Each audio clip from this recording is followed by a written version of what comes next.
एक सुनहरे खेतों वाले गांव में एक छोटा सा लड़का रहता था। नाम था कबीर।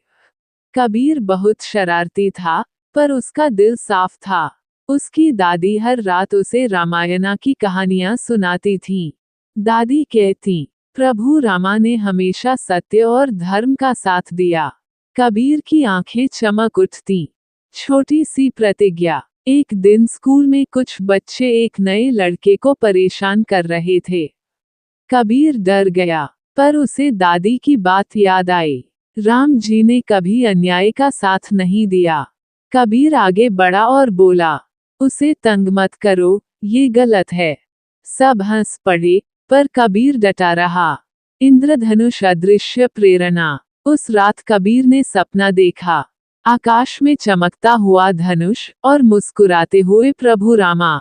ऐसा लगा जैसे कोई कह रहा हो, सच्चा वीर वही है जो दूसरों की रक्षा करे। सूरजमुखी असली भक्ति। अगले दिन से वह नया लड़का कबीर का दोस्त बन गया। धीरे धीरे बाकी बच्चे भी बदल गए। दादी ने मुस्कुराकर कहा, बेटा, राम भक्ति केवल मंदिर में नहीं, अच्छे कर्मों में दिखती है। कबीर समझ गया, राम का नाम जपना अच्छी बात है, पर राम जैसा बनना सबसे बड़ी भक्ति है। चमकता सितारा सीख। भक्ति मतलब सत्य बोलना, अन्याय के खिलाफ खड़ा होना, सबके साथ प्रेम से रहना। जय श्री राम। Folded hands 1।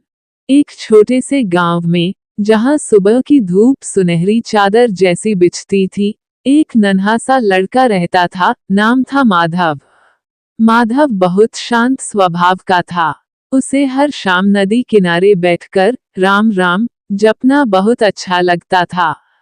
गांव के लोग कहते, अरे, अभी से भक्ति, खेल कूद करो। लेकिन माधव मुस्कुरा देता, जड़ी बूटी सच्चे मन की पुकार।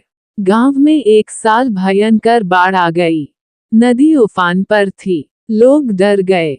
माधव ने आंखें बंद की और हाथ जोड़कर बोला, हे प्रभु रामा, जैसे आपने सबकी रक्षा की, वैसे ही हमारे गांव को बचा लो।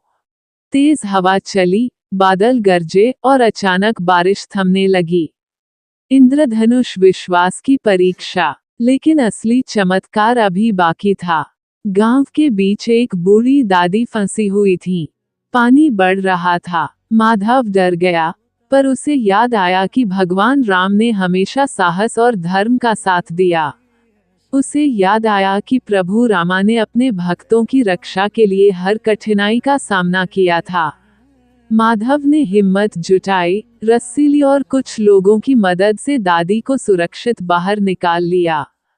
चमकता सितारा सच्ची भक्ति का अर्थ।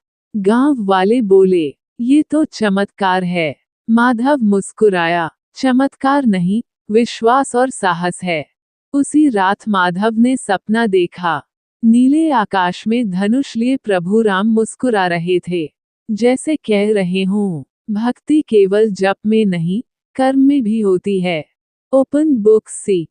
भक्ति का मतलब सिर्फ नाम लेना नहीं, सही समय पर सही काम करना भी है। जय श्री राम।